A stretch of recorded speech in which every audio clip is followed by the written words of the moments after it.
saya Zina Ilmana Fardika dengan NIM 192107171.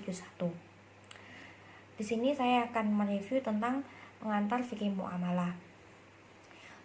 Dalam pengantar fikih muamalah ini akan dijelaskan tentang yang pertama yaitu tentang definisi dari fikih muamalah sendiri.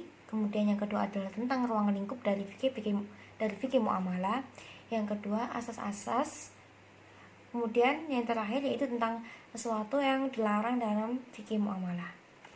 Kemudian lanjut yang pertama yaitu tentang definisi fikih muamalah.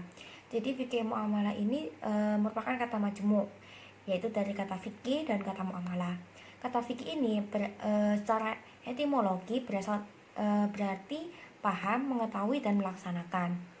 Sedangkan dari muamalah ini berasal dari bahasa Arab yaitu amala yu'amilu muamalatan, yang berarti yaitu saling berbuat. Jadi kata ini tuh menggambarkan suatu aktivitas yang dilakukan oleh seseorang dengan orang lain dengan memenuhi kebutuhannya masing-masing. Jadi suatu aktivitas yang dilakukan oleh dua orang.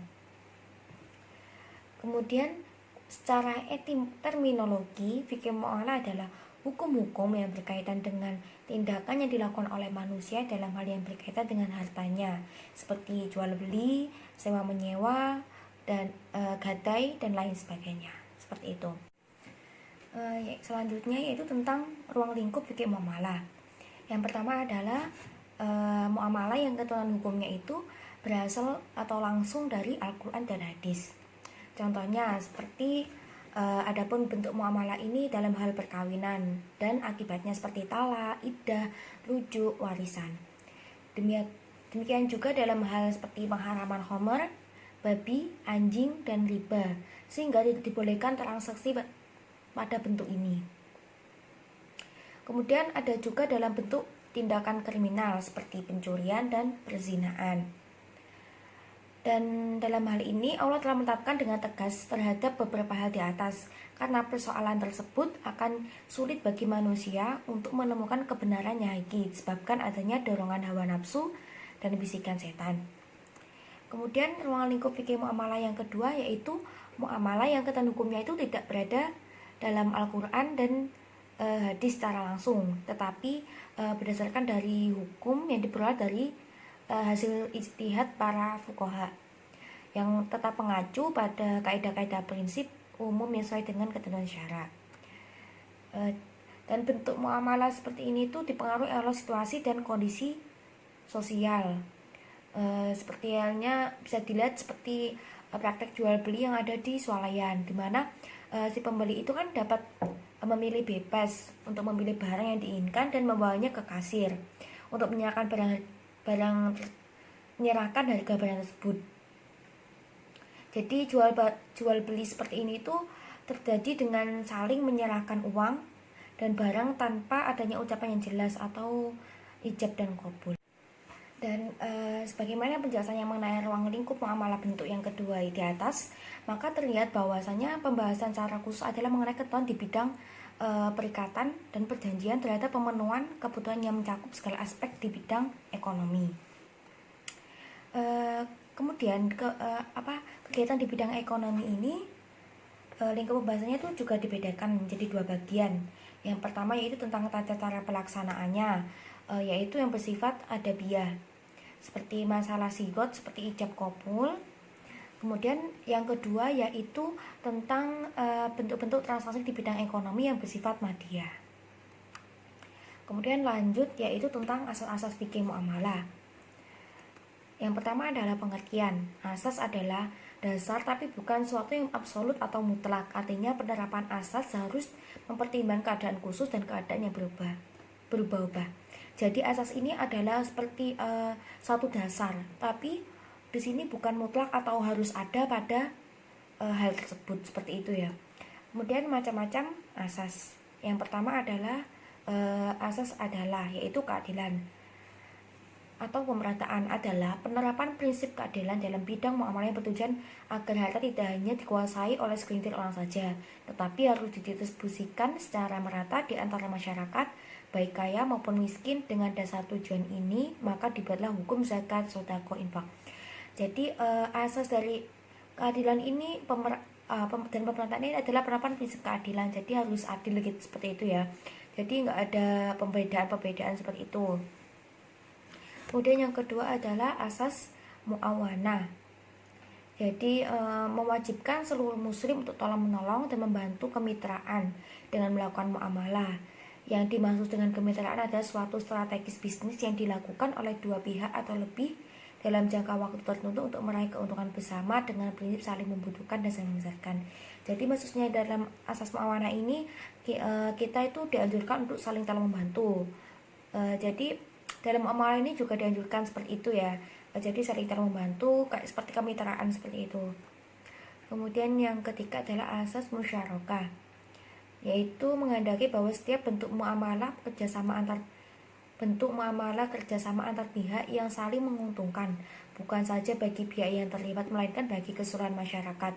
Oleh karena itu ada harta yang dalam muamalah diperlakukan sebagai milik bersama dan sama sekali tidak dibenarkan dimiliki orang. Jadi dalam asas musyarakah ini adanya suatu kerjasama ya antar pihak dan juga saling menguntungkan, tidak memberatkan sebelah, seperti itu. Kemudian lanjut yaitu asas manfaat. Di sini asas manfaat itu berarti bahwa segala bentuk kegiatan muamalat harus memberikan keuntungan dan manfaat bagi pihak yang terlibat. Asas ini merupakan kelanjutan dari prinsip at-ta'awunu atau tolong menolong, gotong royong atau muawanah saling percaya, sehingga asas ini bertujuan menciptakan kerjasama antar individu atau pihak-pihak dalam masyarakat dalam rangka saling memenuhi keperluannya masing-masing dalam rangka kesejahteraan bersama.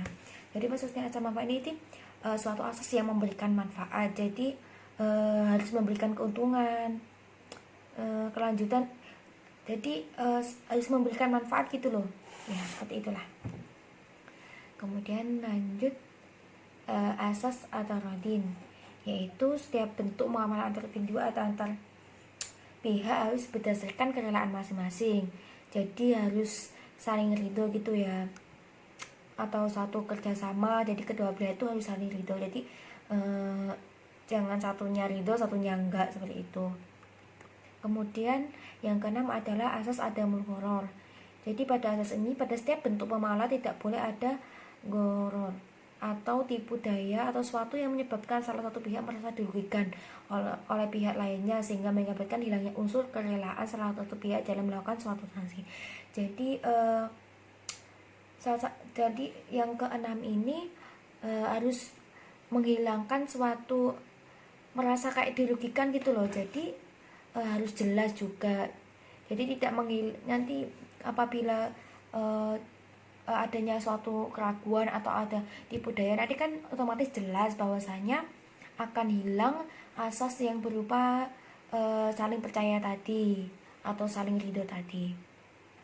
Kemudian lanjut yaitu ketujuh adalah kebebasan membuat akad. Jadi setiap orang dapat membuat akad jenis apapun tanpa terikat pada nama-nama yang telah ditentukan dalam undang-undang syariah, seperti itu ya. Kemudian yang kedelapan adalah asas musawah, yaitu bahwa setiap pihak pelaku muamalah berkedudukan sama. Kemudian asas kejujuran, tentu ya dalam jual beli atau yang lain itu asas kejujuran adalah suatu yang penting, dan itu tuh mempengaruhi semuanya ya. Apabila kita saling jujur otomatis kan semuanya tuh jadi nyaman gitu, nggak ada tipu daya gini-gini, seperti itu. Kemudian perjanjiannya di dalamnya terdapat unsur kebohongan menjadi batal atau tidak sah. Jadi jujur ini juga penting gitu.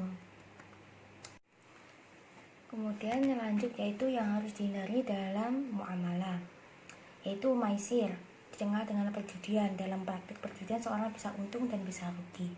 Jadi dalam perjudian itu udah jelas ya, maksudnya itu udah dilarang atau tidak boleh dilakukan.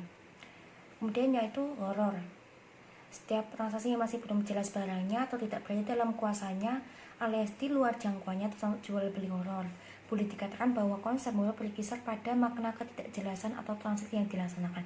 Jadi itu transaksinya tidak jelas gitu loh. Maksudnya tuh kita tuh belum tahu barangnya seperti apa, kayak gimana dan lain sebagainya, itu juga tidak boleh.